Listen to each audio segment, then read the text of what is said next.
Então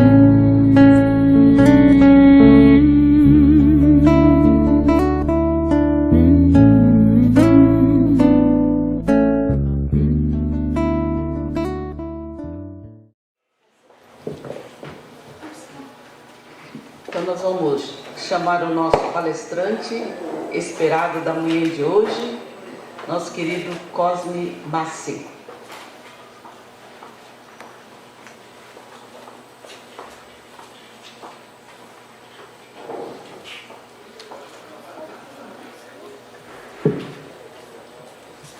Nosso irmão Cosme Massi, ele é doutor e mestre em Lógica e Filosofia da Ciência pela Unicamp, Universidade de Campinas. Graduado em Física pela Universidade Federal do Rio de Janeiro, escritor, palestrante, estudioso da ciência e filosofia espíritas baseadas em Allan Kardec, há mais de 30 anos. Foi professor universitário, pró-reitor e diretor de diversas universidades do Brasil.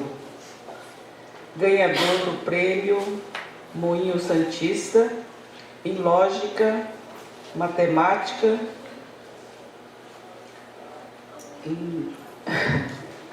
em Lógica Matemática. É orador. Olha, eu vou reclamar, viu? Porque eu não consigo ler o que está escrito aqui na orelha. Tá bom. Não, mas eu vou terminar de ler bravamente aqui. Né? Ele é criador de tecnologias e sistemas educacionais, idealizador e participante do IPEAC, que é Instituto de Pesquisas Espíritas Allan Kardec, e do GEAC, Grupo Espírita Allan Kardec, deve ser, né, Cosme? Instituto e Grupo de Estudos sobre Allan Kardec. Também eu quero acrescentar aqui, não está aqui no currículo dele, mas faz parte do currículo de sua vida, que ele foi de Marília, na cidade de Marília, e também ele pertenceu a um órgão da USE do estado de São Paulo, né? Lá em Marília, não foi isso? De Marília. Então, além dele ser esse palestrante renomado, estudioso de Kardec, nós admiramos muito o trabalho do Cosme Massi. Vocês vão gostar muito do trabalho que ele vai apresentar, e também ele tem estudos importantíssimos, principalmente para quem gosta de estudar Kardec. Então, ele tem esse trabalho, inclusive em DVD, em livros que se encontram ali perto do café, onde vocês poderão ver a produção dele. Também a gente pode encontrar, você coloca a referência no Google, o Cosme Massi, vocês vão encontrar uma quantidade enorme, né, de referências a respeito do trabalho do Cosme Massi. Então, sem mais delongas, nós passamos a palavra ao Cosme Massi, o nosso abraço muito fraterno por ele estar aqui conosco, atendendo a solicitação, o convite da Liga dos Pesquisadores. Muito bem-vindo e queremos escutar você. Bom dia a todos. Que Deus nos abençoe. Inicialmente, queria agradecer a oportunidade de estarmos aqui, aos organizadores do Henrique, à USE, pela oportunidade que nos dá de conversarmos sobre a obra de Allan Kardec. Ontem fiquei muito feliz de estar aqui acompanhando as apresentações com muita alegria, percebendo o quanto é bonito isso, ver as pessoas conversando, dialogando, discutindo o texto kardeciano, discutindo o pensamento espírita. E lembrei muito de Kardec quando, na Revista Espírita de janeiro de 1858, quando ele lança a Revista Espírita para o mundo, ele tem uma frase que é muito importante. Ele diz assim: discutiremos, mas não disputaremos. Então esse ambiente de discussão, onde as ideias são apresentadas, as perguntas são feitas. Fiquei muito feliz quando vi jovens dizendo não sei, coisa tão bonita dizer não sei, né? Sem nenhum constrangimento. Jovens aí que estão começando a trabalhar os estudos espíritas. Nossa, realmente foi um momento para mim ontem de muita alegria acompanhar essas discussões, esses estudos de vocês. Vocês estão de parabéns, o Elipe está de parabéns, a Uzi está de parabéns. Ontem o Adilson lembrava o primeiro capítulo da obra Gênese, o caráter da revelação espírita, quando Kardec coloca que o Espiritismo exige exame. Quer dizer, ele não apenas recomenda, mas ele exige. É uma doutrina da razão, da reflexão, da análise. Não tem fé cega em Espiritismo, já está lá na anticapa, na contracapa do Evangelho segundo o Espiritismo, ao falar da fé inabalável, aquela que encara a razão frente a frente em todas as épocas da humanidade. Então, parabéns a todos vocês e que continuem nesse ideal de estudar Espiritismo, compreender Allan Kardec, compreender diversos pensadores, nunca perdendo esse espírito de análise, de discussão. Nós vamos conversar, escolhemos trabalhar aqui 3 temas, 3 conceitos com vocês, lembrando que Kardec publicou no período Allan Kardec, que vai de, como vocês sabem, 18 de abril de 57 até 1869, em especial no mês de abril. A sua última publicação é de abril de 69, que é o mês de abril da Revista Espírita, que ele deixou pronto quando ele desencarna em março. O mês de abril estava pronto. Nesse período ele teve 32 publicações, como Allan Kardec. Não estou falando aqui das publicações de Hippolyte Léon, publicações de Allan Kardec. Dessas 32 publicações, 21 são livros. Então, para mergulhar nesse pensamento, examinando esses 21 livros, que estão lá, quem já conhece o site do IPEAC, à disposição de vocês, tanto em português quanto em francês.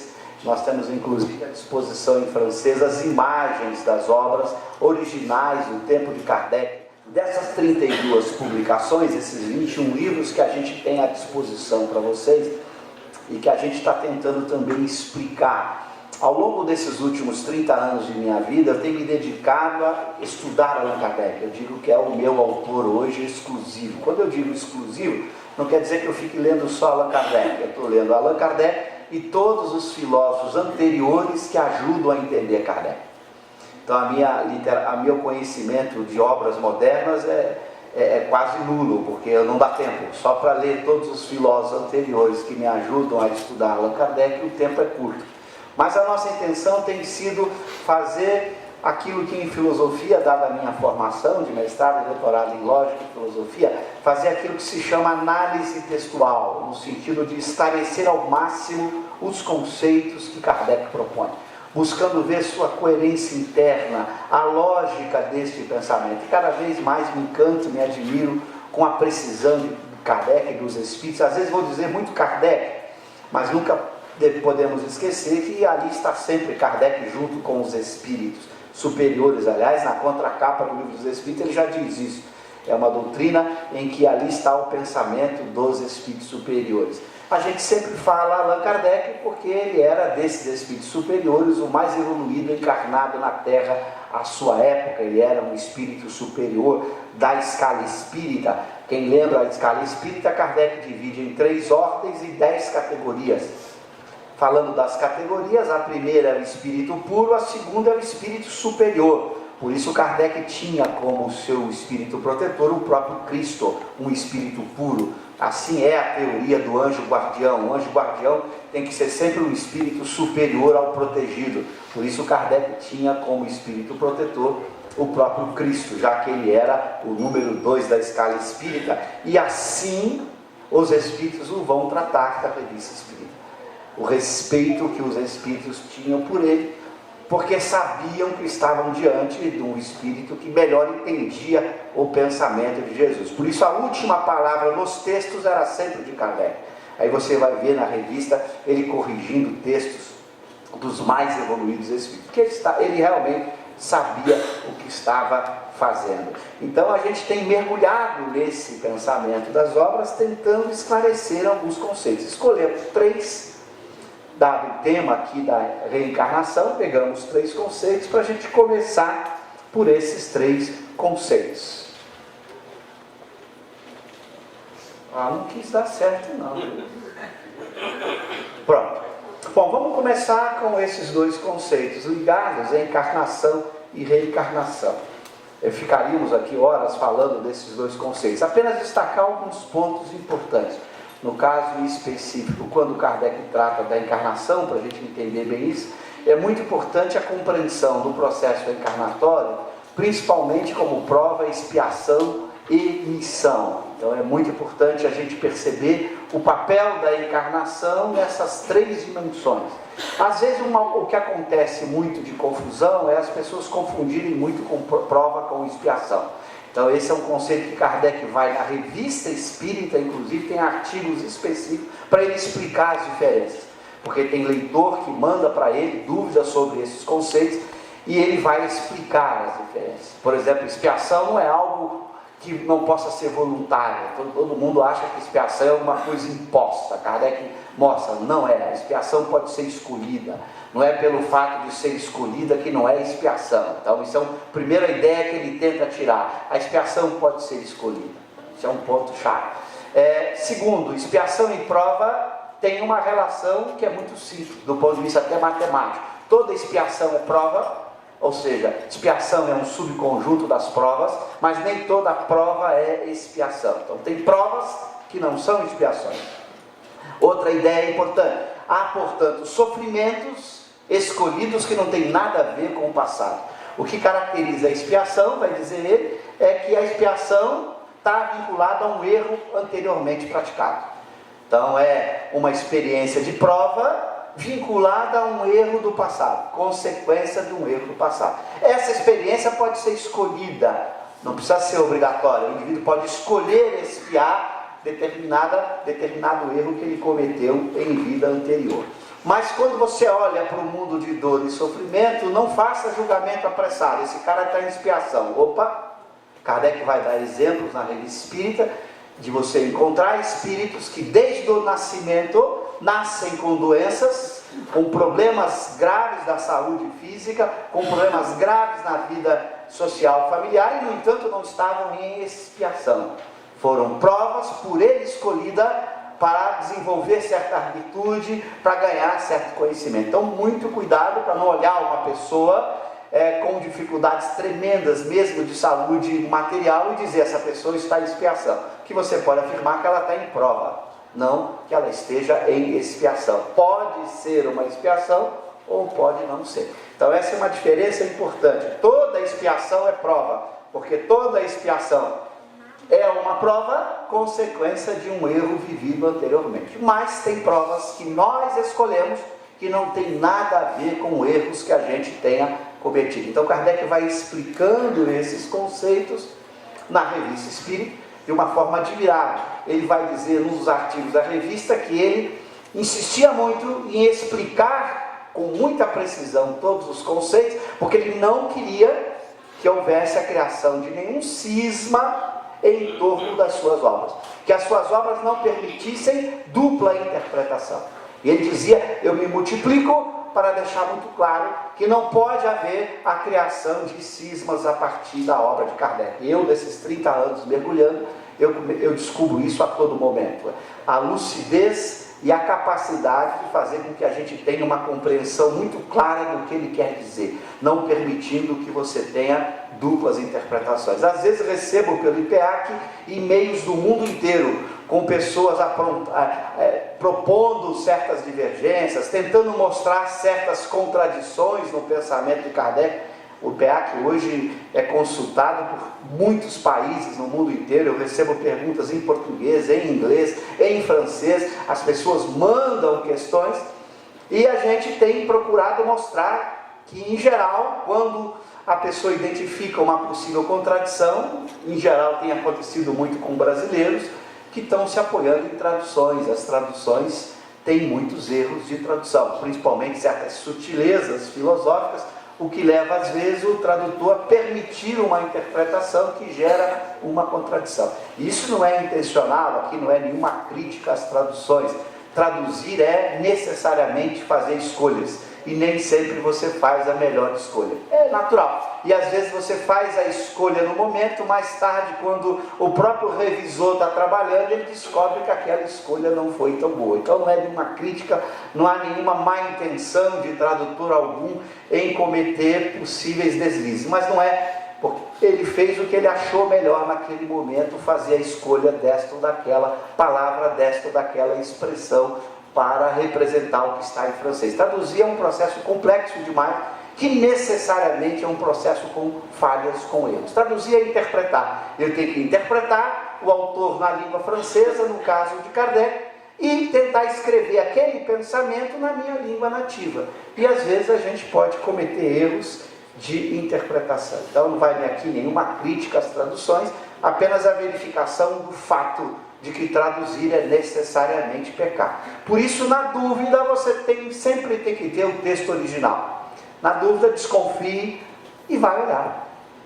E é fundamental a tradução. Eu digo que se não tivesse os tradutores, nós não leríamos a filosofia grega. Graças a Deus que tem os tradutores. Eu não teria conhecido Kardec se não fossem os tradutores. Então aqui nenhuma crítica aos tradutores, muito pelo contrário, nós temos que estimular que as pessoas traduzam. É mesmo cometendo erros. É melhor ler uma tradução com erros do que não ler nada. Então é fundamental a gente aplaudir esse trabalho de tradução e estimular. Né? Mas é claro que quando você está fazendo a análise filosófica mais precisa do texto, em que você tem que encontrar precisão filosófica, você tem que recorrer ao original. Por isso a academia exige no mestrado, num doutorado, por exemplo, em filosofia, que você tenha que trabalhar o autor no original. Então quem quer fazer doutorado num bom curso de filosofia sobre Kant vai ter que ler alemão. Não vá, mas tem boa tradução do Kant em inglês, francês e português. Não adianta, vai ter que ler alemão. Porque a análise filosófica mais requintada exige que você dê a sua interpretação. E não que você leia uma interpretação de uma interpretação. Já que o tradutor interpretou, se você lê o tradutor, você está lendo a interpretação do tradutor. Então se exige que você leia no original. Então deixa isso muito claro, a gente não critica os tradutores, mas esse é um problema inerente ao processo de tradução. Mas vamos aí estimular para que as pessoas continuem nas traduções. Então esses são dois conceitos importantes, tanto da encarnação como a reencarnação, e ele tem uma sutileza conceitual que Kardec foi muito preciso, que normalmente as pessoas não observam. Quando você olha essas palavras, principalmente reencarnação, que é o tema, a gente tende a fazer uma leitura meio que etimológica. A gente olha assim: reencarnação é a ação de entrar de novo na carne. Então a gente fala, a reencarnação começaria a partir da segunda, quer dizer, a primeira seria uma encarnação, a segunda, a terceira, a quarta, a quinta seriam reencarnações. Essa seria a leitura natural, mas não é isso, há mais que isso. Kardec usa a palavra reencarnação tecnicamente, há uma sutileza conceitual que é assim: a reencarnação é entrar de novo na carne em provas ou expiações.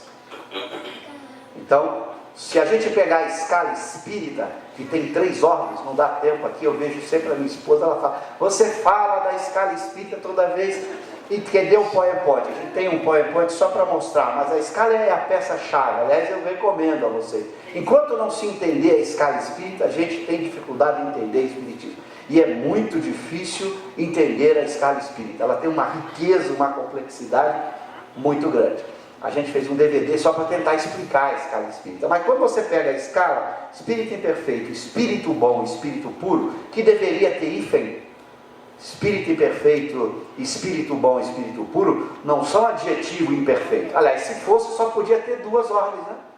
Se imperfeito fosse adjetivo, você teria espírito imperfeito. O que não é imperfeito? É perfeito. A escala teria 2 ordens, não é adjetivo. Então tem que ter um hífen, espírito imperfeito, espírito bom, são nomes de uma classe de espírito. Então o espírito imperfeito é diferente do espírito imperfeito adjetivo. Para dar uma diferença muito simples, se você estuda a escala espírita e espírito imperfeito, você vai descobrir algo muito curioso. Kardec define o espírito imperfeito, está lá, é textual, propensão para o mal. Bom, então Deus, se nos criou imperfeito da escala espírita, cometeu um grave erro, porque já nos criou propenso ao mal. Deus não cria o espírito imperfeito da escala espírita. Então esse é um grave erro de leitura da escala espírita. Nós não fomos criados imperfeitos da escala espírita. Você pode dizer que é imperfeito adjetivo. Eu não fui criado perfeito, mas não imperfeito da escala. Pena, não dá tempo, eu ficaria aqui só discutindo com vocês o conceito da escala. Mas quando você olha a escala, a noção de prova e expiação pode ser colocada na escala da seguinte maneira: os espíritos imperfeitos da escala espírita estão submetidos a provas e expiações. Os bons somente a provas. Os puros nem a provas nem expiações. Então, se você usa o conceito de prova e expiação para encaixar na escala, esse conceito é direto.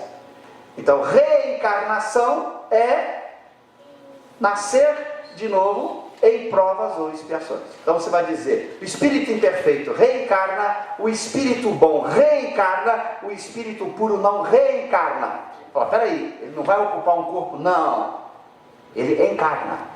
Então a encarnação é a primeira existência da vida, ou qualquer outra existência, e as existências corporais dos espíritos puros.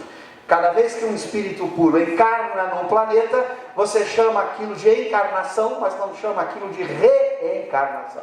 Então é uma sutileza conceitual que Kardec não erra. Ele atribui a palavra reencarnação apenas aos espíritos bons ou imperfeitos da escala espírita. Espírito puro encarna, mas não reencarna.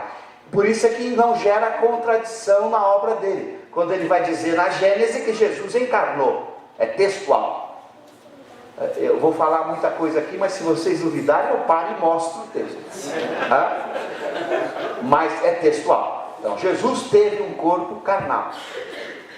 Basta pegar o item natureza lá de Jesus em A Gênese.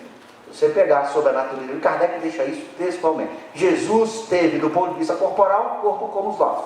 Do ponto de vista espiritual, era um espírito puro. Aliás, a frase de que Jesus é um espírito puro é textual. Não é a dúvida que a questão 625 gera, de que Jesus seria o guia, o modelo, poderia talvez ser um espírito superior. Não. Kardec tem a frase textual: Jesus é um espírito puro. Frase direta dele, não há nenhuma dúvida. Então, esse é um exemplo típico de um espírito que encarna e não reencarna. Então, Jesus encarnou no planeta Terra. Se voltasse aqui de novo, seria uma nova encarnação e não seria tecnicamente uma reencarnação. Bom, isso, quando a gente lê esse texto da definição do espírito puro, está no item 113 da escala espírita, que começa no item 100, ele vai fazendo a explicação da escala espírita aqui. Os espíritos que a compõem percorreram todos os graus da escala e se despojaram pelas impurezas da matéria, tendo alcançado a soma de perfeição de que é suscetível a criatura, não tem mais que sofrer provas nem expiações. Então, se você usa o conceito de provas e expiações, você vai usar. Um outro conceito que também está, eu não destaquei aqui quando ele fala do espírito puro, é a ideia de influência da matéria.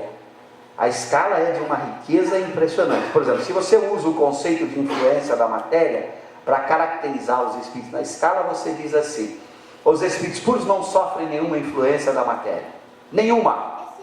Depois, o que significa isso? Depois, os espíritos bons sofrem influência da matéria, mas o espírito predomina sobre a matéria.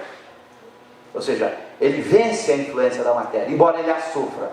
E o espírito imperfeito é o contrário, é a matéria que predomina sobre o espírito. Alguém tem aqui alguma dúvida? Eu piso no pé de quem é espírito imperfeito, você prova na hora que a matéria influencia. Porque pisar no pé gera dor, mas não precisa gerar raiva, nem aborrecimento. Quer fazer o teste se é a matéria que predomina? Mande alguém pisar no seu pé e vê se você sente só dor. Sente só dor? Fica assim, carinhosamente alegre com a pessoa. Então, essa é a influência da matéria tem uma tradução moral que Kardec faz brilhante nisso. O que significa influência da matéria? Chamam-se paixões. Então, se você usa o conceito de influência da matéria para caracterizar A escala espírita é assim: os espíritos imperfeitos sofrem as boas e as más paixões, os espíritos bons só sofrem as boas paixões, os espíritos puros não sofrem paixão nenhuma, nem boa nem má. Então não faz sentido nenhum para Kardec paixão de Jesus. Faz nenhum sentido. Jesus não teve paixão nenhuma, nem boa nem ruim. O amor dele não é paixão. O amor do espírito bom tem uma marca de paixão. Jesus nunca. Então você não pode nunca dizer que Jesus ficou triste, amargurado, chateado, teve paixão. Para Kardec isso não faz nenhum sentido. Um espírito puro não sofre nenhuma influência da matéria, não tem nenhum tipo de paixão. Toda paixão é uma emoção que a alma sente que decorre da influência da matéria. Para dar uma definição que Kardec vai usar, decorrente é uma emoção, como Descartes já havia percebido, quem sofre paixão é a alma, mas é uma emoção que tem um elemento causal fora da alma. Não é só a alma a responsável por ela, tem algo de fora. Algo de fora que induz essa emoção. Como eu falei, pisa no seu pé, você sente dor e sente raiva. Você não estava com raiva 2 minutos atrás. De repente a raiva surgiu. E você quer controlar com a vontade e não consegue. Você quer, eu não queria ficar com raiva. Experimenta. Alguém agride e você diz não quer ficar com raiva para ver o que acontece. Quer dizer, isso é a paixão, passion em francês. Você é passivo nessa emoção. Essa emoção tem uma causa por fora, não é a única causa. Quer dizer, a causa tem causa interna também, mas essa causa fora é que cria um conceito de paixão passivo. Ocorre em você, acontece em você, é um efeito em você produzido pela causa material. Então o espírito puro não sente nenhum tipo de paixão, nem a boa alegria de um espírito puro não é a alegria passional, a alegria, a paixão que nós sentimos. É uma emoção tão pura que a gente tem dificuldade de comparar. Então não dá para imaginar Jesus com raiva, triste, aborrecido, nervoso. Isso não faz nenhum sentido na lógica kardeciana, na lógica das obras de Kardec. Então a gente, quando lê isso, quando estuda a escala, a gente começa a pensar, meu Deus, que lucidez de Allan Kardec. Já o espírito bom não teria nenhuma paixão ruim. Então você não pode ter um espírito bom triste, amargurado, chateado. Por isso você vai encontrar no Evangelho segundo o Espiritismo uma mensagem que está lá no capítulo 12, 11 ou 12, a idade faz às vezes a gente esquecer com mais precisão, em que tem uma mensagem chamada Beneficência. Essa mensagem está na Revista Espírita com o nome A Caridade. Se você compara as duas, você vai ver os cortes que Kardec fez. Troca o título, porque beneficência não é caridade. Ontem eu via toda a discussão aqui, fiquei em vontade de entrar no assunto, mas beneficência não é caridade, caridade é benevolência. Isso é uma distinção conceitual extraordinária que Kardec faz, não dá tempo de entrar aqui agora, mas ele troca o título, porque o Espírito está falando de beneficência, não de benevolência, e mais ainda, ele corta parágrafos, ele corta um parágrafo notável, ele corta uma frase em que o Espírito diz que estava se sentindo envergonhado de citar os seus feitos, e era um paladino da caridade,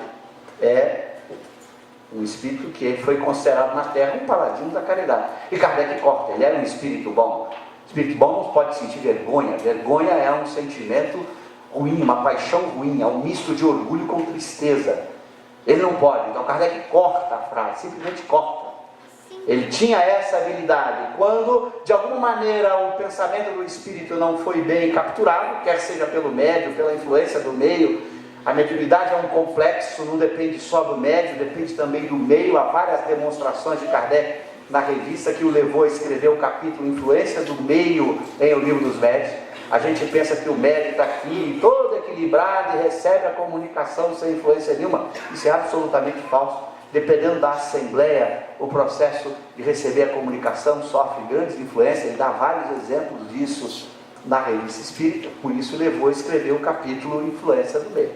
Então quando você vê essa habilidade dele de reconhecer a lógica, a consistência, se ele deixa uma frase como aquela, ele pega um filósofo leitor, quer dizer, peraí, você diz que espírito bom não tem nenhuma emoção ruim, está lá um espírito bom dizendo que ficou envergonhado? Seria uma contradição interna do sistema. Não há, é impressionante, Kardec não tem contradições internas. Até hoje, mais de 30 anos, mergulhando e recebendo e-mail do mundo inteiro em que pessoas acham que receberam contradições, que descobriram contradições, me manda, eu até hoje não vi nenhuma. Então essa é a habilidade da coerência interna do texto kardeciano, que deixa assim, meu Deus, que espírito! E que espíritos, já que a obra kardeciana é uma obra de várias mãos, é Kardec com os espíritos superiores, é extraordinário isso. Então aqui está o texto, que ele vai dizer, a frase em destaque, não estando mais sujeitos à reencarnação em corpos perecíveis. Eles não estão sujeitos, porque reencarnação é por prova ou expiação, por isso ele não está sujeito a reencarnar.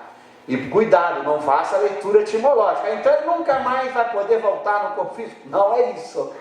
Não é isso, está claro? É uma sutileza conceitual que a gente tem que perceber, e Kardec é muito rigoroso. Vocês vão olhar na revista inteira, em todo lugar, eu já procurei em todo lugar, nunca ele usa a palavra reencarnação a não ser para espírito bom ou imperfeito, nunca para espírito puro. A coerência dele no uso da linguagem é algo assustador. Ele não queria que houvesse contradições internas e nem que houvesse dupla interpretação. Agora nós vamos então, o tempo está correndo, eu imagino aí, para um dos princípios fundamentais para a gente entender o perispírito. Princípio que Kardec tem discussão na revista com esse título, princípio da não retrogradação da alma, que foi anunciado pela primeira vez em um livro dos Espíritos, lá nas questões sobre a progressão do espírito, quando ele vai dizer que o espírito nunca regride, nunca retrograda, nunca volta. Ele sempre ou permanece estacionário ou avança.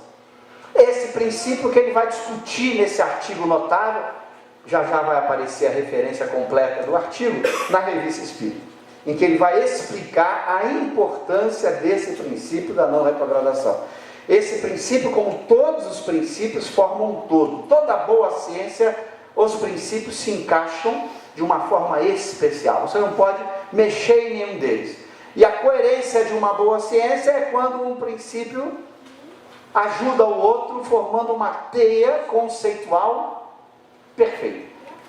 Perfeito, é claro, um exagero, mas quase perfeito. Porque o que se espera de uma boa ciência? Eu costumo dizer que a ciência construída por Kardec é um dos exemplos, a gente como epistemólogo, de uma grande boa ciência. Como você pega um eletromagnetismo clássico, por exemplo, uma coisa linda de estudar, como Maxwell conseguiu juntar as leis e formar uma teoria tão linda, tão bem construída. Eu diria, Kardec fez isso. Para mim, uma das ciências mais lindas, a única ciência sobre a alma, já construída por ele. Eu brinco, vários estudiosos do século XIX não entenderam. Alguns vão dizer que era preciso vir a ciência espírita, Gabriel Delane, Camille Flammarion, vários desses não entenderam que a ciência estava pronta e que Kardec já havia deixado. Eles achavam que tinha que ser construída uma ciência espírita. Kardec já a construiu de forma admirável. O que precisa é desenvolvimentos, aplicações, complementações, não a construção de uma ciência. Todos os princípios dessa ciência, todas as leis, tudo aquilo necessário para você desenvolver a ciência já estava pronto. Então essa lucidez de dar conta de tudo aquilo que era preciso para formar uma ciência. Então isso ele fez na obra dele. Então, nós recebemos dos Espíritos e dele esse grande presente. Como recebemos de Maxwell uma teoria extraordinária do eletromagnetismo. Então isso, e na mesma época Maxwell concluiu o eletromagnetismo, Kardec estava vivo ainda. Dois grandes pensadores do que é fazer uma ciência bonita, bem feita, bem articulada, coerente, consistente, e que o futuro deveria seguir o seu programa de desenvolvimento, aplicando, aperfeiçoando aqui, mas nunca mexendo na sua estrutura, porque a estrutura estava muito bem montada. Esse princípio da não retrogradação, que eu vou botar um pedacinho em que Kardec o enuncia na revista, aí quem quiser, de junho de 63, ele, os espíritos não retrogradam, no sentido de que nada perdem do progresso realizado. Nada perdem do progresso. Leia seriamente, nada perde do progresso realizado. Eles podem ficar momentaneamente estacionários, mas de bons não podem tornar-se maus, nem de sábios ignorantes. Tal é o princípio geral, que só se aplica ao estado moral e não à situação material, que de boa pode tornar-se má se o espírito a tiver merecido. Nesse artigo ele discute inclusive uma pergunta que um leitor faz para ele e que ele usa para aperfeiçoar o conceito. O leitor manda para ele: Nero, o grande imperador romano, poderia numa vida anterior, pergunta o leitor para ele, não ter cometido crime nenhum? Neste caso, ele não teria regredido, já que, como Nero, ele cometeu vários crimes, mandou matar boa parte da família dele, matava todo mundo que ele desconfiava que ia querer tomar o poder, incendiou Roma, matou um montão de inocentes. E Kardec responde de forma notável: sim, poderia. Nero poderia, numa vida anterior, não ter cometido crime nenhum. E, no entanto, isso não é regressão. Porque não são as ações que se medem uma pessoa. É o desejo, é o mundo interior de sentimentos e desejos. Se você, por isso a definição de espírito bom não está em ações, não é aquele que faz o bem. A definição de espírito bom é aquele que deseja o bem. E só deseja o bem. Quando você só deseja o bem, o desejo é o que determina a vontade. Se você só deseja o bem, quando a oportunidade se faz, você faz o bem. Mas nem todo mundo que faz o bem deseja o bem. É só olhar para político em época de eleição. Eles fazem um bem tremendo. Tremendo. Mas será que estão desejando o bem ou estão desejando o voto? E Kardec explica isso em várias passagens, inclusive no Evangelho segundo o Espiritismo, no capítulo lá em que ele trata de pecado por pensamento, por adultério, em que ele vai deixar muito claro. E no Livro dos Espíritos, quando ele vai dizer que o bem só é virtude quando ele é realizado pelo ardor natural do coração, não tem interesse. E ele discute de forma admirável a noção de desinteresse, que Kant formula de forma preciosa, que já estava em Jesus, embora o Cristo não tenha usado a palavra desinteresse, e que Kant é um grande filósofo do desinteresse, para mostrar que só há virtude quando há desinteresse. Sem desinteresse não tem virtude. Então não confundir bem com virtude. Então a pessoa, o cara, o importante é fazer o bem. Calma, calma. Fazer o bem é um pedacinho. Fazer bem é necessário, mas não é suficiente. É importante mudar o mundo interior de pensamentos, sentimentos e desejos. Quem muda esse mundo interior fará o bem, mas nem todo mundo que faz o bem está com esse mundo interior mudado. Então Kardec vai nesse artigo dar um banho de ética, demonstrando como ele dominava toda a filosofia anterior a ele. Ele estava muito claro a importância da noção de desejo e não a noção de fazer o bem, mas a noção de desejar o bem. E aqui ele deixa esse princípio, embora seja um princípio moral. Aliás, ontem eu vi aqui a discussão da questão da lei física, lei moral. É que em francês a palavra moral no século XIX, ela não tem o sentido que nós temos hoje. Então, quando a pessoa fala hoje moral, ela pensa em conduta, comportamento. Não é esse o sentido da palavra moral em francês no século XIX. Por isso, você olha o item 617 do Livro dos Espíritos, Kardec diz: as leis divinas são todas as leis do universo, todas. Todas. Tudo aquilo que diz respeito a tudo que existe são leis divinas, que regulam isso. E Kardec divide as leis divinas em dois grupos. As leis que tratam da matéria, ele chama de leis físicas. As leis que tratam do espírito, as leis morais. Então, moral é tudo que diz respeito ao espírito. E Augusto Comte, ao classificar no século XIX as ciências, ele usa a mesma classificação. O que eram as ciências morais? A sociologia, a antropologia, a psicologia, tudo isso eram chamadas ciências morais. Morais eram espirituais, que diz respeito ao espírito, e não moral, conduta, comportamento. Claro que a moral, conduta, comportamento é um subconjunto ou um tipo da moral no sentido francês. Quer dizer, a ética ou a moral está ali dentro da moral no sentido amplo, porque a ética, a moral diz respeito ao espírito. E tudo que diz respeito ao espírito é moral, é moral. E às vezes Kardec usa a palavra moral nesse subconjunto, ele pega a parte pelo todo. Quando ele fala assim, progresso intelectual, progresso moral.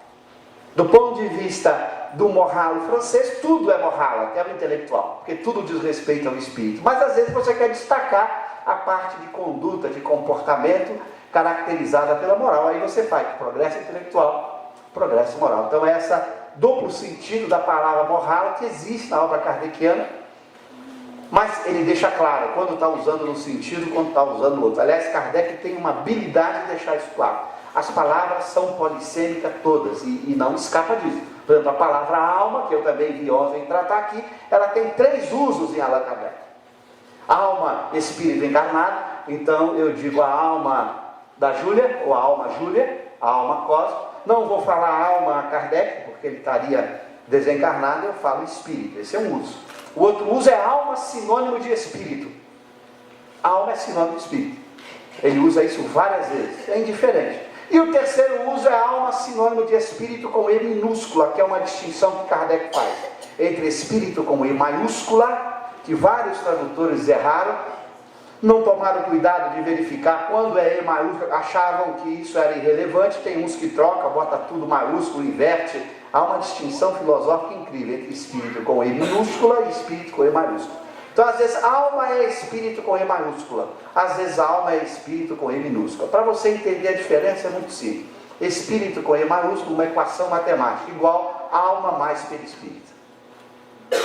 Ou seja, espírito com E maiúsculo igual espírito com E minúsculo mais perispírito, se você quiser botar numa equação. Então, ora, ele fala da alma apenas o ser pensante, sem o perispírito. Ora, ele fala da alma como espírito, ela com o perispírito. Então, esses três usos aparecem, e é incrível, em todos os lugares que esses usos aparecem, que eu identifiquei, nunca há dificuldade de compreender em qual sentido ele está usando. É impressionante, o contexto sempre permitia saber se ele está usando num caso como no outro. Aqui, quando a gente pensa nisso, né, nós estamos falando da alma, e há algo muito especial. Esse princípio tem um vínculo muito estreito com a natureza da alma. Vou explicar isso porque o relógio não para, não sei o quanto eu vou conseguir avançar. A ideia é a seguinte: se eu digo que o espírito nunca regride, a alma nunca regride, o espírito agora, o ser pensante, isso tem uma implicação na natureza dele. Qual é a implicação de cara? A sua natureza tem que ser indestrutível. Totalmente indestrutível. Por quê? Como é que dizem os materialistas hoje que acreditam que o ser pensante é o cérebro? Como é que eu tiro o que o cara aprendeu? Tiro um pedacinho do cérebro dele. Vou lá, corto um pedacinho do cérebro dele, ele regride.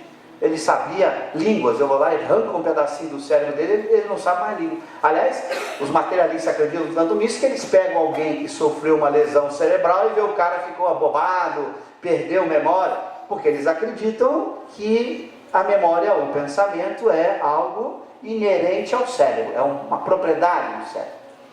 Se eu tenho um princípio de não retrogradação, a alma não pode ter nenhuma analogia com o que eu chamo de matéria, porque toda matéria degrada, ou como o termo que os filósofos gostam, hoje não é muito bom, porque esse termo hoje pega muito mal. A alma não é corruptível, tá? Que é o termo que o filósofo usa.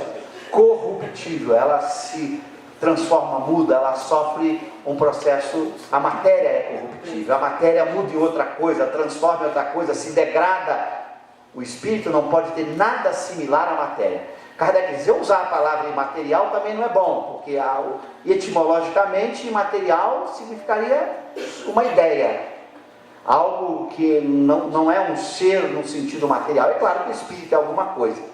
Então imaterial não é uma boa palavra, né? Porque imaterial poderia o filósofo imaginar, bom, se é imaterial é um pensamento, uma ideia. Uma ideia não ocupa lugar no espaço, uma ideia é alguma coisa esquisita, né? Então a alma é um ser, ela ocupa, ela tem uma existência que não é como a existência de uma ideia. Vocês já encontraram o número 2 por aí em algum lugar? Vocês já debruçaram na esquina com o número 2? Com o numeral 2 é uma coisa, aquele símbolo, mas com o número. O número é uma ideia, a alma não é algo como um número que você não possa encontrar por aí, a gente encontra a alma por aí em algum lugar. Então, imaterial, dizer, não é bem o termo, porque não é adequado, mas também não é matéria tal como nós entendemos. Qual é a natureza da alma? Não sei. Mas, esse princípio me cria uma coisa, eu não posso alterar de forma nenhuma fisicamente essa natureza. Aí tem discussões longas de Kardec na Revista Espírita com 2 grupos de opositores a Kardec. Pasmem, os homeopatas e os magnetistas e magnetizadores. Magnetista é o que adota a teoria, ele pode não praticá-la, não ser magnetizador. Então, tanto os magnetistas quanto os magnetizadores, quanto os homeopatas foram ferrenhos opositores a Kardec. Por quê? Porque os homeopatas acreditavam que podiam cuidar uma paixão, podiam alterar um ciúme, uma inveja com remédio. E Kardec diz, não.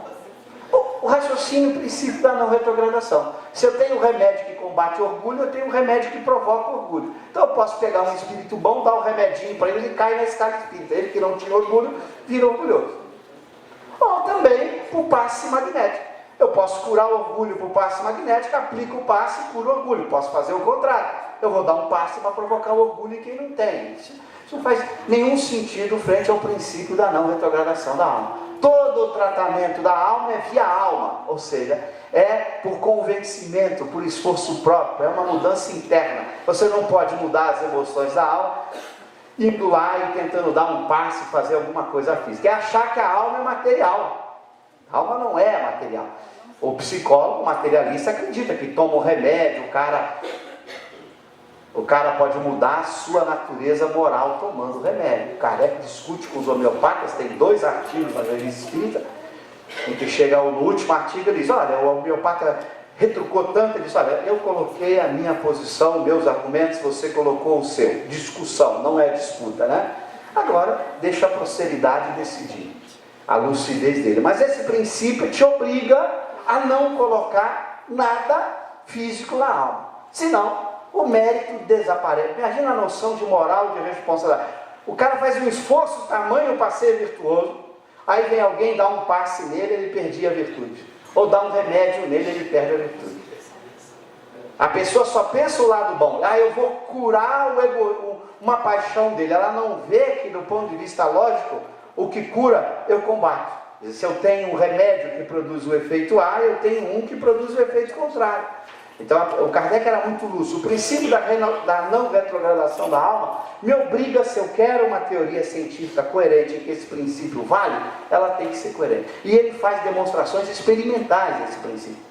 O Kardec evoca idiotas, cretinos, que era a linguagem que se usava lá no século XIX para pessoas com alta deficiência intelectual.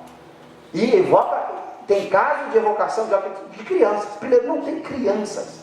Criança é uma forma física. Se você evocar uma criança, ela vai se expressar como espírito. Se você evocar um idiota, um cretino, Kardec fez várias experiências, você fica, meu Deus, a lucidez, o que ele explica, ele chega inclusive a explicar, tem vários da revista, por que ele está naquela situação. Então Kardec mostra, o que está na alma, não pode ser tirado. A matéria bloqueia, é a metáfora que ele usa do instrumento, ou que o Erasto usa na mediunidade do vidro esfumaçado. O que a matéria faz é bloquear a expressão. Você dificulta o processo de expressão do mundo interior da alma por aquele instrumento. Mas se você tira aquele instrumento e bota um outro instrumento capaz de permitir a expressão, por exemplo, o idiota é evocado por um corpo de um médium, agora ele usa um instrumento que não o bloqueia, ele dá comunicações incríveis. Gabriel Delange, lá no Espiritismo Perante a Ciência, tem várias experiências de magnetização de pessoas deficientes. Ele magnetiza, bota em estado especial sonambúlico e uma criança que não sabia nada começa a resolver problemas avançados de matemática. Quer dizer, o que está na alma, está na alma. Se tirar é retrogradação. Eu vou perder aquele conhecimento de matemática que eu tinha. Meu Deus, retrogradação? Então veja a implicação. É um princípio moral, mas que tem implicação física direta. Essa é a coerência de todo o pensamento kardeciano. Você não pode raciocinar. Ele vai no que é o Espiritismo, inclusive, colocar perguntas desse tipo. Ele fala, não posso ter um louco no plano espiritual, posso ter um perturbado, é diferente de um louco. O que é um louco na Terra? O cara perdeu a razão, não consegue fazer um raciocínio. Se o cara a vida inteira, em muitas encarnações, aprendeu a fazer raciocínio, o raciocínio dele se perdeu? Não pode. Agora, ele tem a fase de perturbação, que Kardec estuda, não dá tempo da gente entrar aqui, que ele diz que a vida espírita tem 2 fases. A fase de perturbação espiritual, em que aqui a influência da matéria cria bloqueios. Passada a fase de perturbação espiritual, os bloqueios desaparecem e a alma assume tudo que ela era, todas as suas vidas, lembra de tudo, sabe das suas existências, porque está tudo nela, ela não pode perder nada. Mas tem uma fase de perturbação após a morte, que pode variar de um dia, uma hora, um mês, anos, em que nesta fase ele tem dificuldade de expressar ou de recuperar-se na condição de espírito. Mas quando passa essa fase, ele volta ao que é. Aí ele lembra, e o Kardec vai discutir uma questão interessantíssima. Por que haveria estranheza quando eu morro após a morte? Se todo dia eu estou no plano espiritual, olha a lógica assim. Vocês não morrem? Todo dia morrem? Todo dia nós dormimos. Então todo dia nós estamos no plano espiritual. Será que alguém pode morrer e chegar a achar estranho o mundo espiritual? Pô, está ali todo dia. Não só todo dia, ele veio dali. Ele viveu mais tempo no plano espiritual do que no mundo corporal. Por que ele poderia ser estranho? E Kardec discute duas possibilidades só de estranheza. A estranheza durante a perturbação, porque a matéria impede que ele tenha certas percepções do mundo espiritual. Então, como ele não percebe algumas coisas, ele acha estranho. E, segundo, quando ele dá um salto evolutivo na escala espírita. Salto na escala é pular da ordem terceira para a ordem segunda. E ele descreve um caso notável da viúva Fulon, que era amiga dele e da senhora Rivail. A viúva Fulon dá esse salto. Quando você dá o salto na escala espírita, suas percepções são outras. Porque o seu perispírito muda de natureza com esse salto, e você passa a ver coisas que você não viu antes de encarnar. Porque o mundo espiritual para você era um, porque era dado pelas suas percepções, que eram limitadas pelo seu perispírito, e daqui a pouco você vai para um outro mundo espiritual, você vê coisas que você não via, porque as suas percepções são outras. Aí há uma estranheza, é o que a viúva Fulon vai descrever. Estou há 3 dias deslumbrado, desculpa não lhe atender antes, porque eu não conseguia. É algo inusitado neste salto. E aí sim, imagina, você sairia de um subúrbio, de uma favela de São Paulo, e fosse colocado num bairro rico lá do Canadá. Imagina o que você ia se surpreender. Quer dizer, alguma coisa de mudança. Então ele fala, é possível a estranheza nesses 2 momentos especiais. O de perturbação, que pode durar dias, meses, até anos. E ele dá vários exemplos experimentais. Nenhum princípio de Kardec não deixa de ter um fundamento empírico. Ele sempre busca a evidência experimental para isso. E a mesma coisa com respeito a esses espíritos que dão um salto evolutivo e que estão nas últimas existências, ou na última existência, em que ele deixa de ser espírito imperfeito e vira espírito bom da escala espírita. Por isso não gosto muito. Ontem eu vi aqui, eu sei que tem vários estudiosos que ficam estudando essas coisas de reencarnação, fulano, mas desconhece a escala. Por exemplo, é inconcebível que um espírito tenha sido espírito bom na escala espírita. Aí você diz que ele foi fulano de tal, você olha a vida do fulano de tal, cheio de dificuldades no plano dos sentimentos. É uma contradição. Se o cara foi espírito bom, não pode regredir. Ele não pode numa vida seguinte vir alguém agora. Lá ele era o equilíbrio das emoções, agora ele vem com vício, com vaidade, com orgulho. Desculpa, isso não faz sentido. Você teria um processo de retrogradação da alma. O espírito tem que vir igual ou melhor. Pior, não dá. Então esses raciocínios você tem que empregar quando você tem que fazer escolhas. Se você vai fazer escolhas e você tende a tentar fazer a especulação de quem foi fulano Beltrano, porque isso é uma especulação, eu não tenho certeza disso, você tem que a especulação respeitar pelo menos a ciência espírita, senão você gera contradições com a sua especulação. Você viola o princípio da não retrogradação da alma, gerando uma contradição. Bom, vamos aqui. Eu vou botar as 3 teses gerais que eu queria abordar, não vai dar tempo mesmo, deixo aqui para a pergunta, para a gente explicar. Por exemplo, primeira tese é sobre o espírito. Tem mais, eu peguei só 3 por causa do tempo. Não é a causa de nenhum pensamento. Pensamento em filosofia é o mundo interno da alma. Emoções, sentimentos, desejo, vontade, imaginação, memória, tudo isso são pensamentos. Kardec utiliza, junto com os espíritos, a nomenclatura que ficou consagrada na história da filosofia com René Descartes. Pensamentos é todo o mundo interno da alma. Hoje, os psicólogos, materialistas ou não, costumam chamar mundo mental da alma. Todo o mundo mental da alma é chamado de pensamentos em filosofia. Então uma emoção é um pensamento, um desejo é um pensamento é um pensamento. A gente às vezes usa pensamento assim, pense no número 2, pense no número 4. Isso é pensamento e faz parte dos pensamentos. Então uma memória é um pensamento, uma ideia é um pensamento, uma emoção é um pensamento, um desejo é um pensamento. Pensamento é tudo isso que é do mundo interior da alma e que leva os materialistas modernos mais consagrados e que começam basicamente com Spinoza a definir o espírito como pensamento ou como mundo mental. A diferença entre a definição que os materialistas dão de espírito com E minúscula e que nós damos é que para o materialista esse espírito com E minúsculo é um efeito do corpo. Para os espíritas ou espiritualistas, o espírito é independente do corpo. Mas a noção de mundo mental é a mesma. É esse mundo das ideias, dos sentimentos, das emoções, da imaginação, da memória. Então todos, a alma é, o perispírito não tem nada disso. Olha o princípio da não retrogradação. Imagina que eu botasse memória no perispírito. Como o perispírito é material e ele é trocável, eu poderia violar o princípio da não retrogradação. Vou lá, dar um passe, troco aquele fluido, o espírito perdeu a memória. Bom, imagina se tem alguma coisa sem memória. A memória é um ingrediente fundamental em tudo. Não tem sentimento sem memória, não tem conhecimento sem memória. Então você não tem, seria um processo de retrogradação. Kardec vai discutir isso várias vezes. A mesma coisa como não há espírito sem perispírito, nem perispírito sem espírito. 5 minutos. E não há órgãos no perispírito, nenhum tipo de órgão.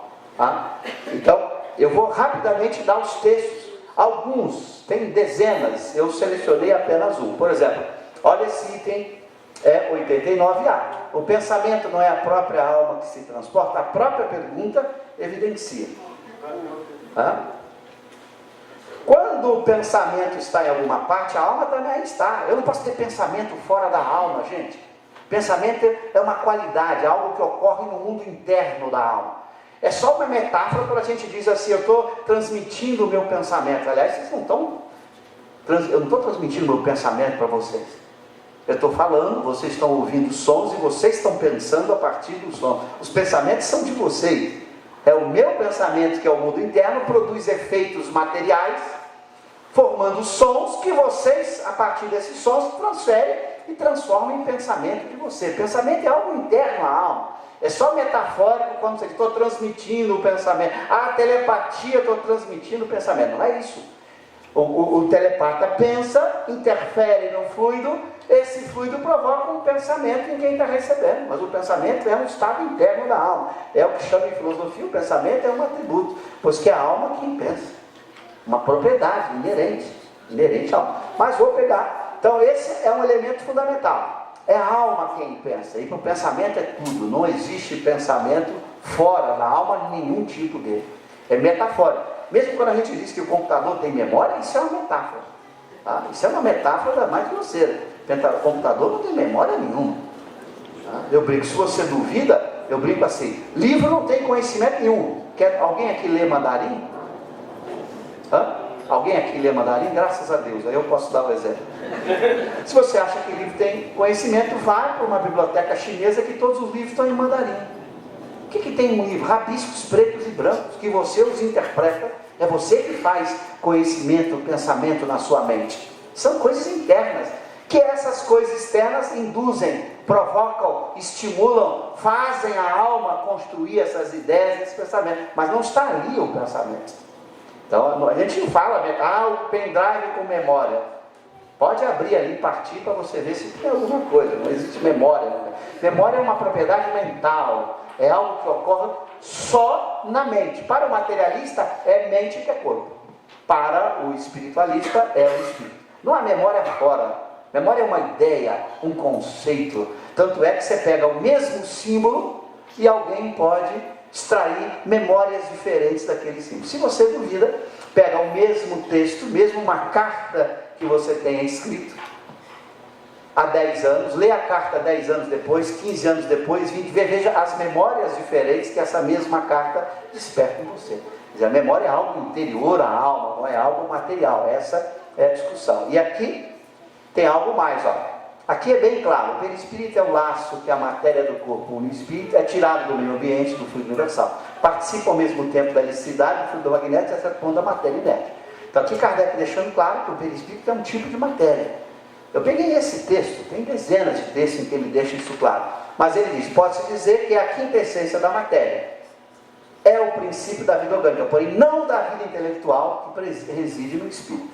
Toda a vida intelectual é no espírito, não é no elemento material. Princípio da não retrogradação da alma. Se Kardec botasse, os filósofos iam cair de pau dele. Eu quero explicar como é que você escapa da corrupção da matéria. Eu quero ver como você escaparia. A doutrina é de uma coerência filosófica e científica extraordinária. Eu digo que o pessoal que botou propriedades mentais no perispírito criou um materialismo sofisticado. Isso é um materialismo sofisticado. A memória estava no cérebro, materialismo. Eu sofistico, eu criei agora uma outra coisa material que guarda. É um materialismo sofisticado, só isso.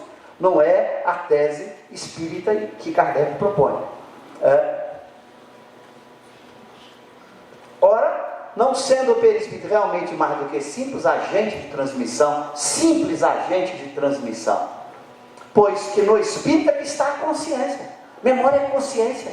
Memória é consciência. Experimenta ter uma memória que não seja consciente, vai.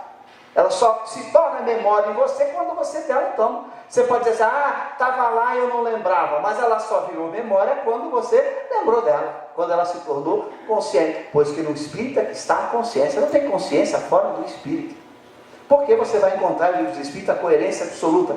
Tem lá uma pergunta em que os Espíritos dizem, a consciência é um pensamento íntimo que pertence ao espírito como qualquer outro pensamento. Consciência é um tipo de pensamento.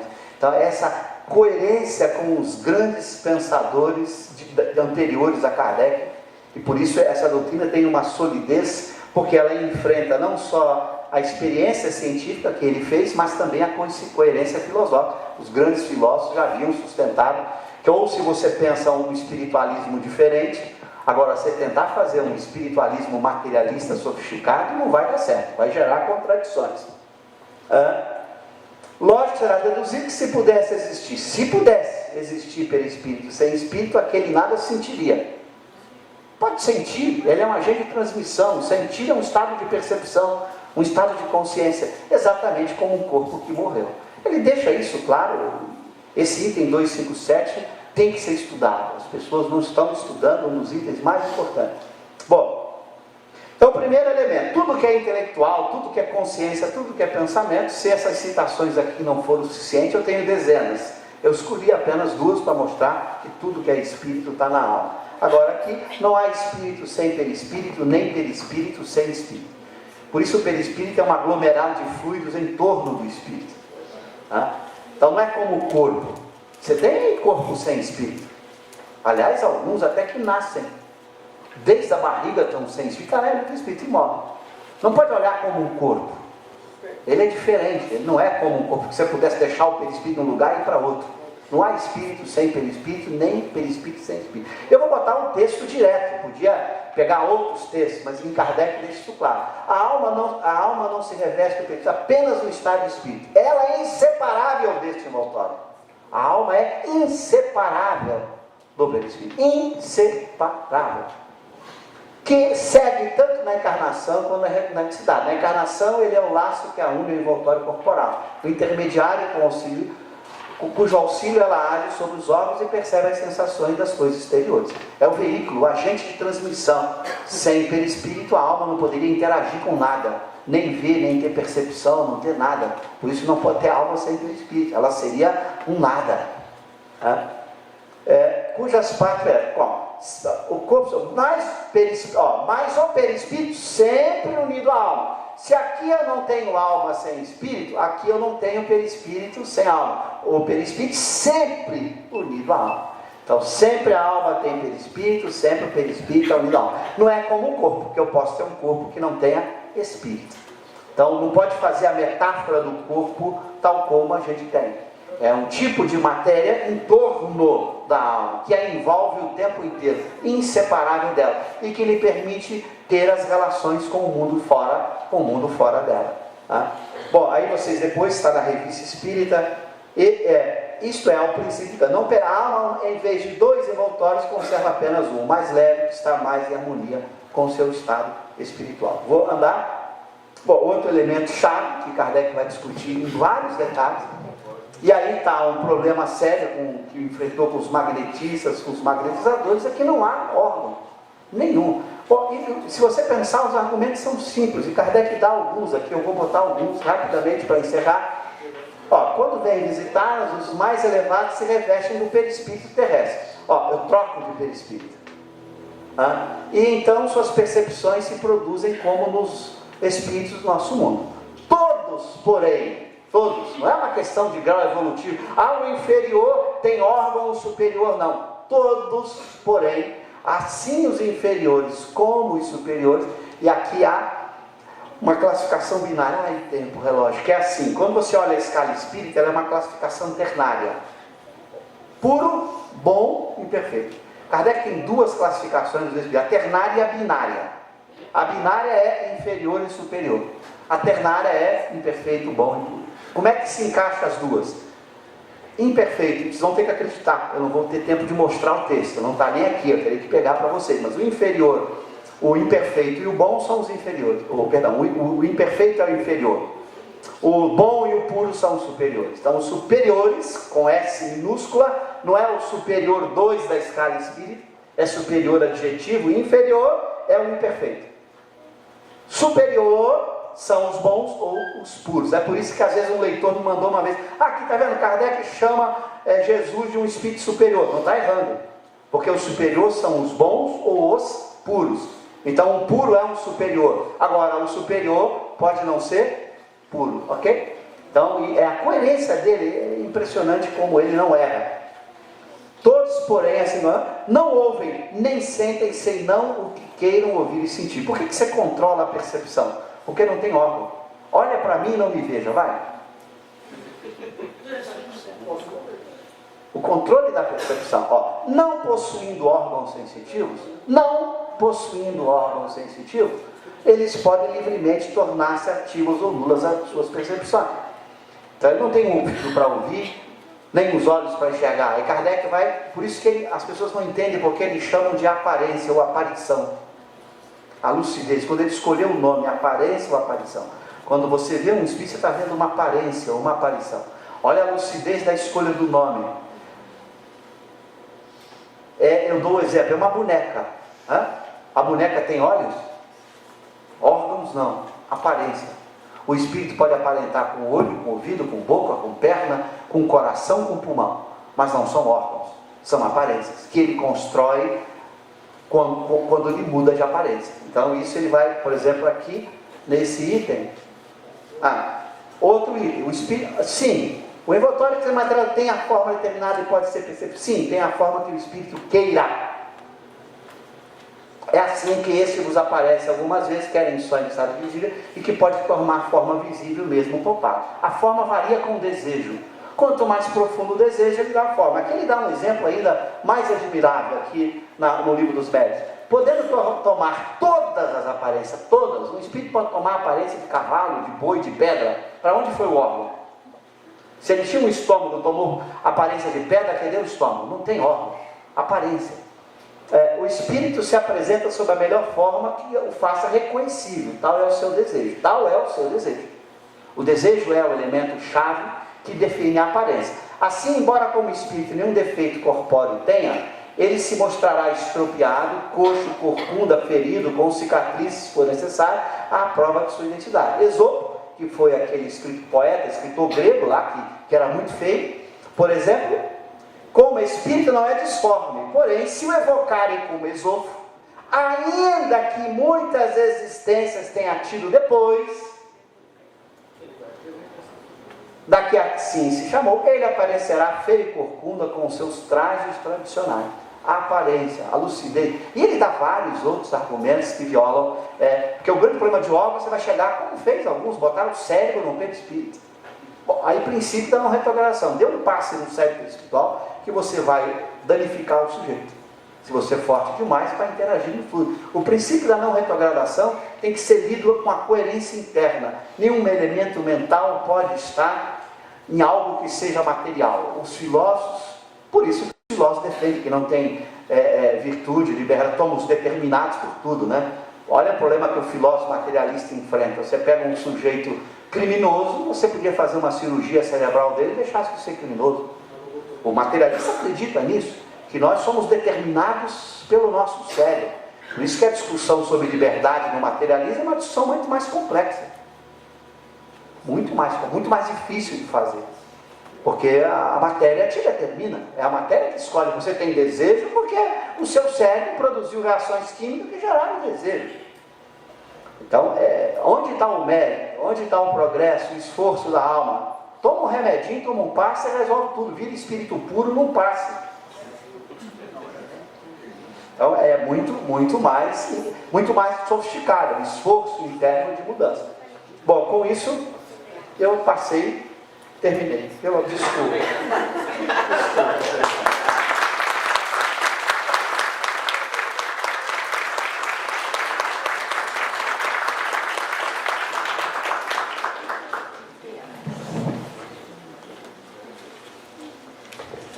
Agora nós vamos passar para as perguntas. O Luciano vai levar o microfone, vocês levantam as mãos. E nós temos 10 minutos para as perguntas, ok? Bom, Cosme, bom dia. Bom dia. Aqui. Queria dizer que todas as vezes que eu venho ouvi-lo, eu fico muito emocionada. Mas eu queria parabenizá-lo porque eu sou tradutora de formação e na faculdade não ensina essas sutilezas da tradução. Quando você falou do espírito com a letra maiúscula e com a letra minúscula. Então nós padecemos também na tradução para entender essas questões. Considerando nosso parco conhecimento na doutrina espírita, isso então para nós já seria um diferencial. Muito obrigada. Bom, eu agradeço, agradeço a vocês, tradutores. Eu brinco, eu leio poucas línguas. Se não fossem vocês, eu não ia conhecer boa parte da filosofia. Agradeço a vocês de coração, não desanimem nunca, mesmo cometendo erros que todos cometemos. Bom dia. Olha, os italianos dizem tradutore, traditore, quer dizer que a gente é tradutor, é traidor. Que nós tentamos traduzir a ideia, o pensamento. Se você for traduzir alguma coisa ao pé da letra, não dá certo. Mas eu tenho uma pergunta. A minha pergunta é assim. Jesus, em Getsemane, pouco antes dele ser preso, ele chora. E também, quando ele derruba as mesas dos mercadores do templo, ele diz que ele é espírito puro. Paixão, emoção. E aí? Muito boa. Aliás, Kardec discute isso na Gênese, quando ele vai explicar os milagres de Jesus e várias outras questões, ele nos ensina algo precioso. Um dos melhores exemplos que ele dá é com a tentação do Cristo. Ele pega uma mensagem, tentação, que está lá no Evangelho de João. O que ele faz? A tentação é uma contradição com o Espiritismo. O que ele faz? Evoca João Evangelista para explicar. João Evangelista diz, não houve tentação nenhuma. Aquilo ali era uma parábola que acabou sendo colocada como uma realidade. Essas passagens provavelmente são parabólicas. Kardec nos ensina a nunca ler o texto evangélico ao pé da letra. Você tem que extrair dali o que é possível. E há casos em que não há possível. Veja a estranha moral, capítulo da estranha moral que está no Evangelho segundo o Espiritismo. Nós não podemos ter, com os textos bíblicos, a visão ingênua de algumas pessoas. A palavra de Deus, o que está ali, são textos que, primeiro, a gente não tem sequer os originais. Segundo, esse negócio foi numa época, num tempo. As pessoas escreveram quantos anos depois? Acho que o primeiro deles tem 70 anos depois. Quer dizer, então, gente... não pode levar ao pé da letra. Por isso existe uma ciência. Por que Kardec não fez o Evangelho, mas o Evangelho segundo o Espiritismo? Por quê? Porque todo texto tem que ser interpretado segundo uma teoria. Toda interpretação de texto se apoia numa teoria. O que ele está dizendo? Pega a teoria espírita e usa para interpretar. Mas a prioridade é da teoria, não é do texto. Se a teoria mostra uma contradição no texto, largue o texto. Ele faz isso no Estranha Moral. Ele faz isso em vários lugares. Tentação do Cristo. Não houve tentação. Mas o texto descreve como ocorrido. Pô, paciência. Ou eu aceito o Espiritismo com todo o seu fundamento de ciência já dado, ou eu vou aceitar um texto que foi elaborado, sabe, não sei quando. Quer dizer, eu tenho que fazer uma opção. Com quem que eu fico? Eu não sou a Bíblia, a palavra de Deus. Respeito quem pensa assim. Eu fico com quem? Com a teoria espírita. Se a teoria espírita diz que a coisa está escrita, que essa é escrita numa interpretação usual, eu tentando forçar a interpretação não consigo uma saída, que às vezes você força a interpretação para conseguir uma saída. Tentando forçar não conseguir, abandone o texto. Eu fico com o Espiritismo e não com o texto tal como está escrito. É a minha posição. E eu acho que Kardec defende isso várias vezes. Tá? Eu gostaria de acrescentar que quando Jesus chorou em Getsemane, todos os apóstolos estavam dormindo. Se todos estavam dormindo, como é que alguém podia saber se ele chorou ou não chorou? Não, há várias contradições. Eu não queria nem entrar no detalhe, eu também, às vezes, olho o texto. É claro que eu não estudo só Kardec, mas Kardec me remete a ler vários textos, a partir de Kardec. Claro, há muitas coisas contraditórias nesses textos, há contradições evidentes, a gente vai ficar com quem? Eu digo, ou a gente adota a postura daqueles que acreditam que aquilo ali é a palavra de Deus, que os evangelistas não cometeram erro. Eles não se entenderam nem se Jesus estava subindo o monte para fazer ou estava descendo. Um de Jesus subindo o monte, começou a pregar, o outro descendo o monte. Claro, parece irrelevante, mas se a Bíblia fosse a palavra de Deus, não é irrelevante, porque são informações contraditórias. É irrelevante no contexto da ideia, que é o que o Kardec propõe, extraia o pensamento, tire essas coisas todas e vê o que há de bom que a ciência espírita permite ler no Evangelho. Bom, depois, mais a mais, desculpe, eu estou entrando... Não, maravilha. Os evangelhos, diz lá, evangelhos segundo São Mateus, segundo São João. Quer dizer, interpretando que foi de acordo com as palavras, aquelas lições. E nenhum deles contou a vida de Jesus ao pé da letra. As primeiras noções eram as noções dadas, digamos assim, sobre a moral, sobre a ética que Jesus deixou, não a vida dele. Claro. Então essas questões de milagres, tudo precisa ser muito bem raciocinado. É o que o Kardec faz na Gênesis. Recomendo, quem não leu, pega a obra Gênesis, o capítulo dos milagres, a parte dos milagres são textos, vai que estuda as explicações que Kardec dá. Primeiro ele pensa em explicação científica, multiplicação de pães. Primeiro vamos ver o que a ciência nos diz, depois vamos ver o que a ciência espírita nos diz. É a lucidez, gente, para você não criar uma coisa que tudo que alguém escreve, você aceita do jeito que foi escrito. Cosme, há 8 anos a gente acompanha nesse trabalho de divulgação, e a partir da segunda palestra, segundo estudo seu, a gente sempre leva o Livro dos Espíritos. É um hábito que a gente tem adotado. Na questão 170 do Livro dos Espíritos, Kardec pergunta assim: o que fica sendo o espírito depois da sua última encarnação? Você apresentou aqui, são criados simples e ignorantes, primeira encarnação, plano espiritual, aí reencarna várias vezes, expiações, provas e tal, até chegar na última encarnação. Não seria reencarnação? Muito boa. Poderia ser, lembrando, toda reencarnação é uma encarnação. Primeira coisa, toda reencarnação é uma encarnação. Então não há nenhum erro se eu falar encarnação. Você vai perceber pelo contexto do capítulo que se trata da reencarnação. Ou seja, é claro, talvez ele pudesse ter sido mais preciso em afirmar reencarnação. Poderia, talvez quisesse ser mais preciso. Mas como o contexto se trata disso, é o item exatamente que trata da reencarnação, não cometeu nenhum erro. Eu digo, é uma encarnação, porque toda encarnação o é. Mas quando você olha, por isso que eu falo, você nunca pode olhar uma pergunta isolada. Claro, se você olha isso, eu já me deparei com essa pergunta quando comecei a olhar o contexto inteiro. E agradeço aí ao grupo que está nos acompanhando e que nos obriga cada vez mais a não parar de estudar, porque esse pessoal pega tudo, mas isso é fantástico. Eu já tinha debruçado sobre essa 170, mas quando você olha, ela está no contexto da reencarnação. Toda reencarnação é uma encarnação. Você não pode se prender só a isso, tem que olhar o conjunto da obra. Nem sempre o autor se preocupa com aquela. Por exemplo, às vezes ele usa espírito, como aqui, que você deveria ter usado mais propriamente a alma. Bom, mas ele sabe, ele já mostrou que às vezes você pode usar como sinônimo. Então nem sempre você dá aquela precisão que você queria dar naquele momento, ou por uma distração, ou porque foi irrelevante. Porque se ele já deixou isso claro em outros lugares, e não há contradição, porque toda reencarnação é uma encarnação, então aquela última reencarnação também é uma última encarnação, Então não há nenhum problema, vamos lá? Cosme, parabéns, muito bom colocar os conceitos nos lugares devidos. A minha dúvida é sobre o espiritismo e o magnetismo. Kardec disse que espiritismo e magnetismo eram ciências gêmeas. E você acabou de dizer que ele acabou entrando em conflito com os homeopatas e os magnetistas. E ele era magnetizador também, Perfeito. pelo que eu pude já ler em algum lugar. O que aconteceu com o magnetismo? O que aconteceu? É que o magnetismo não aceitou que o espiritismo era mais. O problema do magnetismo não é o magnetismo. O magnetismo é um subconjunto do espiritismo e não maior que o espiritismo.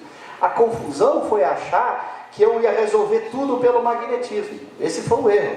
O que o Kardec percebeu. Claro que o magnetismo é fato, é fundamental, é muito importante. Ninguém está desprezando o efeito magnético. Só que eu não posso achar que o efeito magnético é o único efeito e que é ele que vai fazer tudo. Quer dizer, na hora que eu faço uma generalização apressada, ele não pode concordar. Que eu possa curar doenças físicas, corporais, que eu possa facilitar o enfrentamento de uma paixão, por exemplo.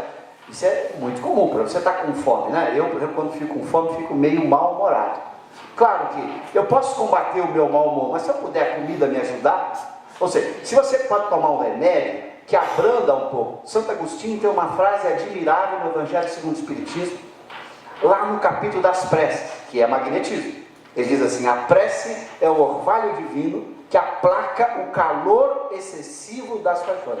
A prece não elimina a paixão, mas você está ali com aquela raiva, com aquela tristeza. Ore, gente, eu oro mais que freira em sexta-feira da paixão.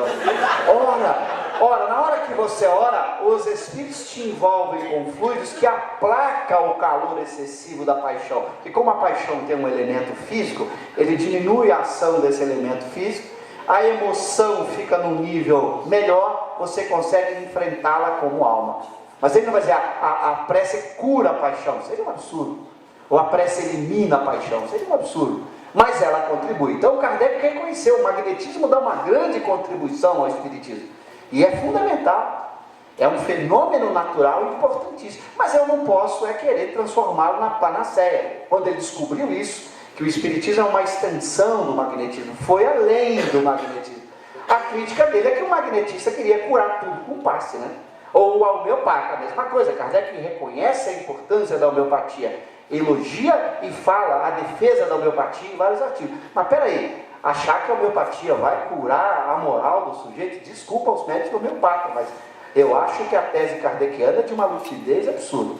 E o Kardec me prova experimentalmente que isso possa. Por isso que ele diz, se você me provar experimentalmente que você pode curar com remédio homeopata ou alopata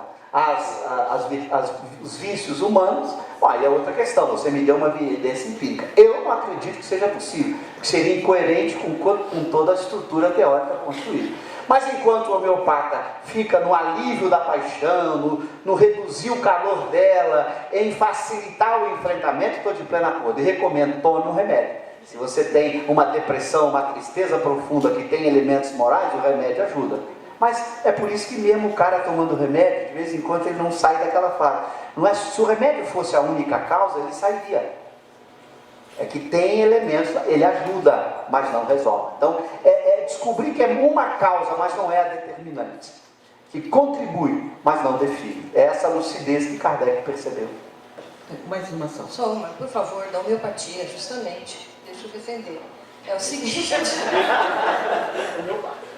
Como médico homeopata, concordo que a homeopatia não vai resolver uma paixão, mas a homeopatia pode te equilibrar e você ficar mais equilibrado para resolver as suas paixões. Isto é, Hahnemann diz claramente que o homem adoece na alma e aí a doença se manifesta no físico. E o papel do verdadeiro médico, que tem a visão espiritual, é aconselhar aquele paciente de que tenha menos vícios e menos paixões. Então não se resume ao remédio. Ele fala que o médico tem que ser o amigo do paciente, Perfeito. o seu orientador. Então só pontuar. Não, maravilha. Inclusive Hahnemann é um dos espíritos que mais atuou com Kardec. A na revista Espírita é uma atuação intensiva. Mas o Kardec critica não é Hahnemann, eram aqueles homeopatas que escreviam um artigo para ele, rebatendo, dizendo que a homeopatia iria curar elementos morais. Estou de pleno acordo. Eu gosto da homeopatia, recomendo e acho que é fundamental. E a gente tem que usar. Isso é o espírito. Sim, o Hahnemann, eu adoro o Hahnemann, eu li o Organon como epistemólogo, admiro a lucidez incrível, para mim, uma das teorias bem construídas, uma das melhores que eu já vi. Aliás, eu brinco sempre, o grande problema quando eu vejo, às vezes, um homeopata discutindo com o alopata, eu já vi algumas vezes, é o despreparo epistemológico do homeopata. Se ele tivesse estudado epistemologia, ele diria, cara, não venha querer me jogar no terreno do seu. Você nunca vai poder reduzir homeopatia bioquímica. Então o cara devia parar logo a discussão. Aí o cara tenta defender que estão descobrindo pela mecânica quântica. Para! Não entra no terreno disso. O remédio homeopata, a teoria homeopática é de uma solidez epistemológica incrível. Hahnemann dá um exemplo de como se pode fazer ciência de uma forma admirável, sem química, sem bioquímica. Nós achamos que tudo tem que ser resolvido com química, bioquímica. Isso é uma ingenuidade epistemológica. Ingenuidade epistemológica. Eu brinco, dou exemplo sempre para os economistas. Experimenta explicar as leis econômicas pela química ou pela bioquímica. Para com isso. São domínios diferentes. Uma ciência, para ser boa, não tem que se reduzir a outra. Isso é um erro epistemológico. Que Kardec não cometeu, que Hahnemann não cometeu, mas muita gente empolgada cometeu, sem mergulhar no pensamento desses grandes homens. Hahnemann, admirável, o livro dele, quando li, falei, meu Deus, que banho de lucidez e de construção teórica admirável. Desculpa, gente, obrigado.